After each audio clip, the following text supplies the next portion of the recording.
Hey YouTube, it's been nearly a month since my last video. It's very bad of me, and I'm obviously looking a bit scruff at the moment. I've had to change off to have a nice long shower tonight.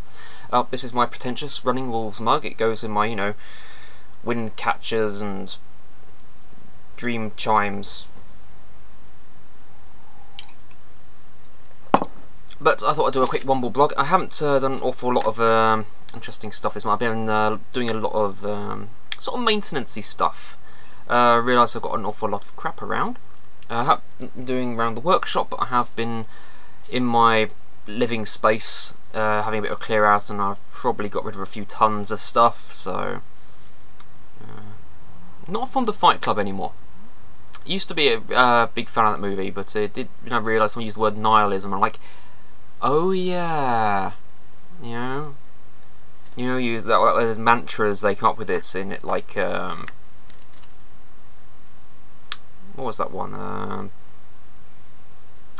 You've lost everything, you're free to do everything. But no, that just means you've got nothing. You have no resources with which to do things, and that's kind of stupid.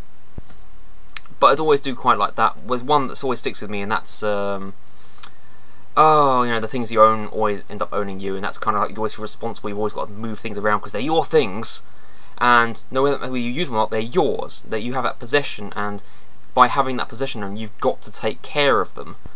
So it's like almost like a passive-aggressive thing with things you own if you don't use them. And I mean, if you can't use something, then you don't really own it anyway. So if you've got stuff just sitting around, like, I can't get to that, but I've got it. I could use it if I really wanted to, but you don't use it, and it's such a pain to get to. You're not going to end up using it anyway. So just get rid of it. Get rid of it. Get rid of it. But yeah, I have done a little bit of found a few interesting things over the last few weeks. Not a hell of a lot. So I'm not trying to drag in every little bit and bob I find, but a few useful, few odds and ends, you know, stuff that's useful. But from the streets, keep looking at the screen instead of the camera. Sorry. Did find a little ride on kids' vehicles. You know, I always used to be quite fancy on them because, like, hey, they've got motors and gearboxes in and all this. Maybe I can use them to make a big robot or something. And all you ever really use for is the connectors, and unfortunately I saw these ones because it looked like this is the rear axle. I thought these big puffy wheels from a distance. I was like, hey, pull over, because in a van with a mate, and he's just like, oh yeah, I'll grab that. Unfortunately, yeah, they're hollow plastic rubbish. You know, they've got no grip to them at all. Amazed though, the one I found, I've never seen such a small motor driving such a large vehicle before. When you look at the size of that, you get ones like that in old tape decks. That's just insane. The gearing in there, and I'll pull that off just to heat the gear and motor, and I haven't brought the whole thing. I've just smashed it with a crowbar to get the wires out, because I'm not going to dismantle something made of cheap mouldy plastic. It's all been suffering from a case of you know, left in the gardenitis. But yeah, you've got a few connectors off it, a few nice clip battery connectors. They'll be good. They're always good for hooking up to like lead acids and that sort of thing. What else? Oh yes, I found myself a step stool. This is it now. It looks all fancy because I've painted it up in red hammerite because I hadn't had a chance to use red hammerite in years. It's going to go off one day. Changed all the wood. A couple of tack welds just to get those to hold straight again. But that's good because obviously I've got height in here and things on high shelves, so that's a bit difficult to get to. And I really want to be balancing on this bar stool I've got down here. So yeah, I found that. More interesting things have come from the hack space. Their 3-week bin.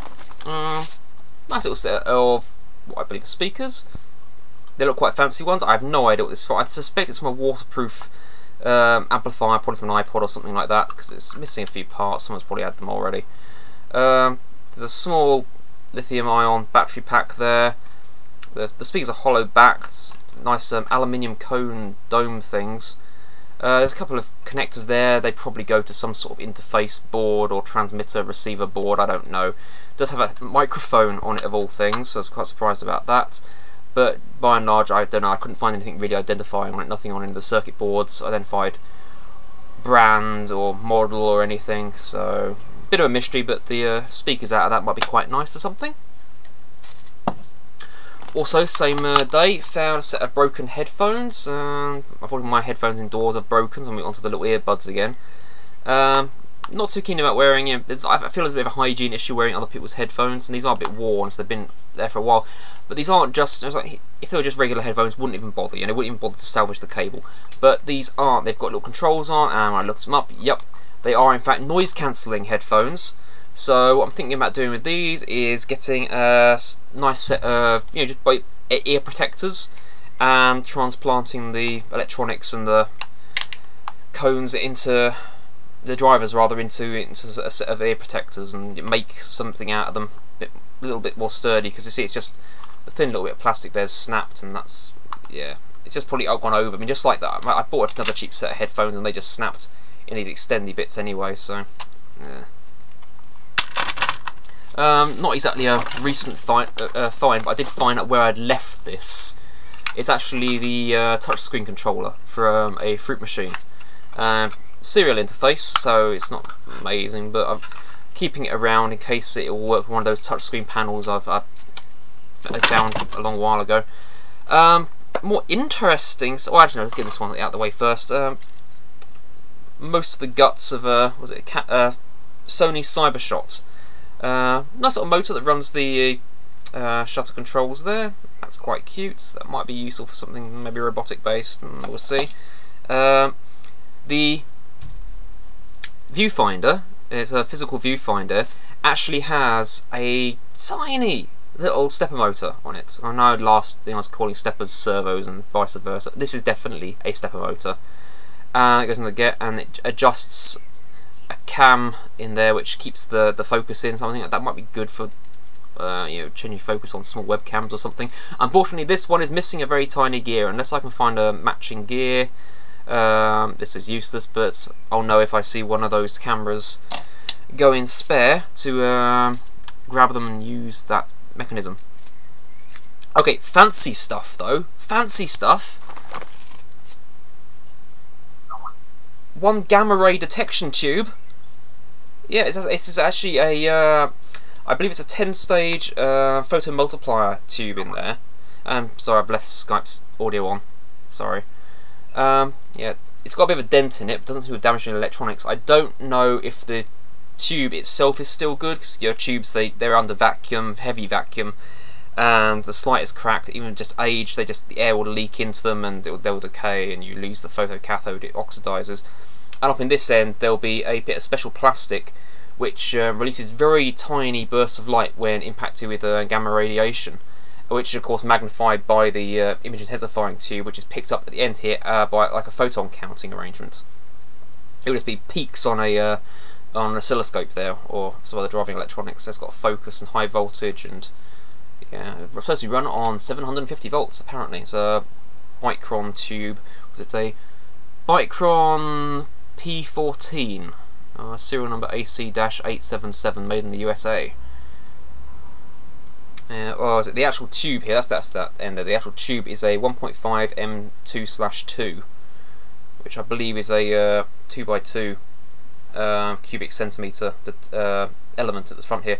That's the trick really, because if this thing is the seal's been damaged, broken over its rather rough storage life, and I managed to find the bloke who put it in the disposal bin there, and he said he got it from a school that was clearing some stuff out about 20 years ago, so odds it may not be functional at all, because this stuff, the front, it cracks easily and it's very hygroscopic, so if it's pardon me, if it's got some moisture in it there, it could have ruined it anyway. So, but we'll see. That's going to go back to the hackspace. There's a bloke there who knows his radiation detectors, and I've got to take that back to them because they're making up a nice big pile of them for possible physics experiments at the space, which would be quite nice.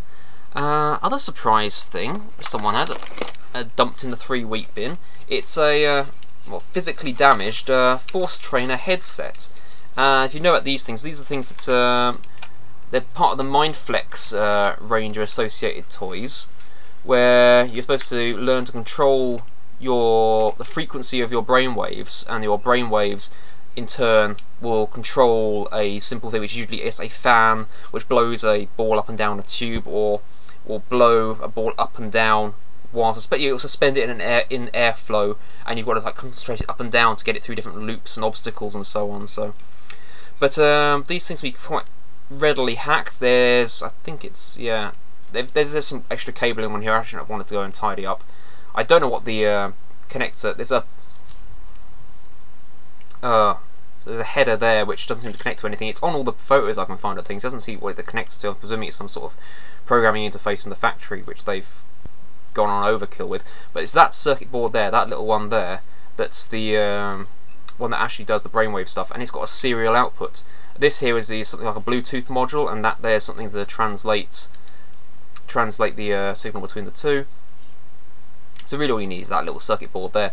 But you can hook this up to an Arduino or other serial adapter, and you can get out, I believe it's 14 channels, including signals and things, but I think it's like 12 different bands of brainwave. I don't know what the resolution is. Someone was asking me that the other day when I mentioned this to them, but I don't know what the resolution is. No, I don't know what the resolution is. From the graphs I've seen, the demo graphs, I would guess at least 128 levels, but who can say? Who can say? That would be really interesting, because something that's always bothered me in, you see these relatively cheap equipment these days, and of all the things that bother me, it's these in spy movies where someone will come and knock out a guard and steal their helmet and, you know, infiltrate a base or something. And did you know that if you're unconscious you produce delta waves? I believe it's delta waves. But apparently, it's no matter the cause. It doesn't matter if you're knocked out or if you fall asleep, you're always going to produce delta waves. Or if you're killed, obviously, you'll stop producing any at all. But it's like, well, these things are used in like those Nekomimi things, which they give an indication of concentration. So they do those weird radar dish ears on them. But I would like to see a supervillain, or no, they usually only the supervillains have guards, but I would like to see a supervillain who actually had some of these embedded in their guards' helmets. That way they could tell whether their guards are actually paying attention at their posts, you know, whether they're concentrating, or if they had been knocked out, because suddenly, like, oh, guard number 395 suddenly started producing delta waves, and the little accelerometer in their heads indicated an impact. I wonder what could have happened there. And yeah, I would like to see that, but I'm thinking about incorporating that into a wearable computer, because again, for a similar reason.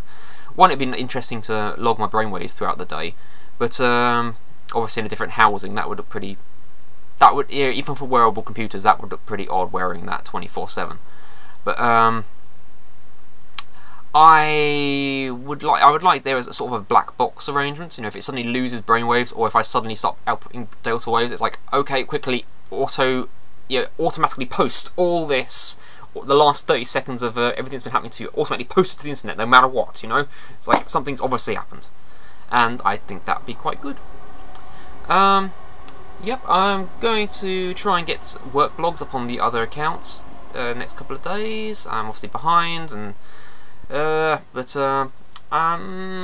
not really wombling, but I did get these off eBay at last. I've been arranging over the last few weeks. Found a supplier in the USA who did some very cheap NEMA 17 stepper motors. We had to arrange. We arranged a group order of those. That brought them down to about £5 a piece, which isn't too bad, and lots of 5. That's coming out all right. They've got a funny little mount on them. I thought it was just a standoff. It is actually a high-density rubber mount, so they're vibration damped. That's rather nice. I think they're about 300 Newton centimeters. So they're a bit subpar for the current RepRap stuff. But I'm not making a RepRap. I'm going to be pairing these up on lead screws. There'll be 2 on one axis, another 2 on the vertical, and a single one doing the cross on the top of them. That's the intention. That's the intention. I know I haven't left any there for actually doing the material feed, but I've got some other bits and bobs around I can probably bodge together for that. Anyway, cut it off there. I'm going to set this to edit, and I'm going to get myself some very late dinner. Alright, take care everyone. Good night, goodbye, see you soon.